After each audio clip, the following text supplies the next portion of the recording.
America నూతన అధ్యక్షుడిగా జనవరి 22వ తేదీ ప్రమాణ స్వీకారం చేసిన డొనాల్డ్ ట్రంప్ సుంకాలతో ప్రపంచ దేశాల మీద విరుచుపడుతున్నాడు. అమెరికా నుంచి ఏదైనా వస్తువు ఎక్స్పోర్ట్ చేస్తే మేము 10% సుంకాలు విధించే టారిఫ్ని 110%, 255% దాకా పెంచుకుంటూ పోయారు. అమెరికా వస్తువుల మీద చాలా దేశాలు సుంకాలు కొంచెం అధికంగానే విధిస్తూ ఉన్నాయి. ఎందుకంటే ఆయా దేశాల్లో పరిశ్రమలను కాపాడుకోవాలి కాబట్టి. కొన్ని దేశాలు అయితే 30-40%, కొన్ని దేశాలు అయితే 110% కొన్ని వస్తువుల మీద కూడా విధిస్తూ ఉన్నాయి. ముఖ్యంగా టెస్లా కారు కనుక మనం చూసుకుంటే, టెస్లా కారు భారతదేశంలో అమ్మాలంటే 110% ట్యాక్స్ విధించాలి. అమెరికాలో 22 లక్షలు ఉంటే భారతదేశం వచ్చేసరికి 43 లక్షలు అవుతుంది.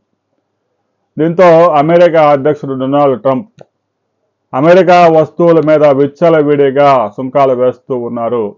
వరల్డ్ ట్రేడ్ ఆర్గనైజేషన్ నిబంధనలకు ఇది విరుద్ధము. ఏ దేశాలు ఎంత అయితే టారిఫ్ వేస్తున్నారో ఆ దేశాల దిగుమతుల మీద కూడా మేము టారిఫ్ పెంచుతామని చెప్పేసి పెంచేశారు. ఇక చైనాకి అమెరికాకి అయితే టారిఫ్ వార్ నడుస్తూ ఉంది. అమెరికా 145% టారిఫ్ పెంచగానే చైనా వాళ్ళు దాన్ని 185% చేశారు. చైనా 185% చేయగానే అమెరికా దాన్ని 245% చేసింది. దీంతో చైనా నుంచి చాలా రేర్ మెటల్స్ అమెరికాకి ఎక్స్పోర్ట్ అవుతా ఉన్నాయి. అవన్నీ చైనా బంద్ చేసింది. ప్రపంచంలో ఏ దేశంలోనూ దొరకని రేర్ మెటల్స్ ఒక చైనాలో మాత్రమే శుద్ధి చేయబడతా ఉన్నాయి.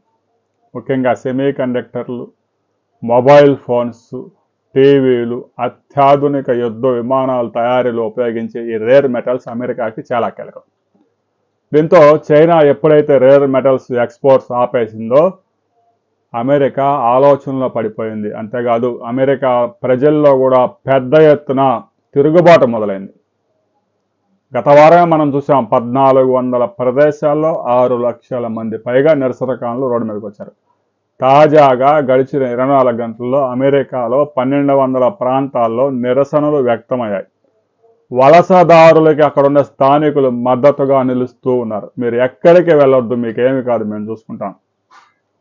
ట్రంప్ని అవసరమైతే పదవి నుంచి దింపే కార్యక్రమం కూడా జరుగుతూ ఉంది. ఇదే సమయంలో ట్రంప్ గనక ఈ టారిఫ్ మీద వెనకడుగు గనక వేయకపోతే ట్రంప్ అధ్యక్ష పీఠం కదిలే ప్రమాదం పొంచి ఉంది అని మేధావులు చెప్తా ఉన్నారు.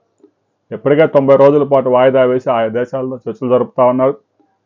90 రోజుల తర్వాత ఈ టారిఫ్లు ఎత్తివేయకపోతే కనుక అమెరికాలో పెద్ద ఎత్తున సంక్షోభం తలెత్తే ప్రమాదం ఉంది.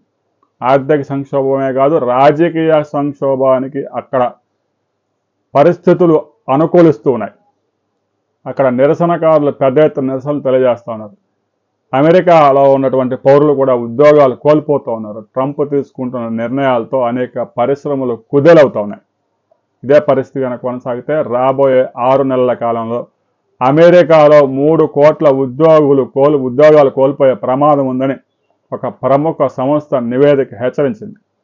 దీంతో ట్రంప్ మీద స్థానికులు కూడా తిరగబడుతూ ఉన్నారు. ఈ తిరుగుబాటుని ట్రంప్ వ్యతిరేకిస్తారా, లేదు అంటే తిరుగుబాటుదారులకు లొంగి సుంకాలను తగ్గిస్తారా అనే విషయాలు తేలాలంటే మాత్రం మరో 2 వారాలు ఆగాల్సిందే. అసలు అమెరికాలో ఏం జరుగుతూ ఉంది, ప్రతి వారు అనేక దేశాల నుంచి అమెరికాకి అని ఎందుకు ఎగబడుతూ ఉన్నారు, అమెరికాలో అంత ఆదాయం ఉందా, అమెరికా తప్ప ప్రపంచంలో ఏ దేశం దానికి ఆల్టర్నేటివ్ లేదా అనే విషయాలు మనం మరో వీడియోలో తెలుసుకుందాం. వీడియో లైక్ చేయండి, షేర్ చేయండి, సబ్స్క్రైబ్ చేసుకోండి.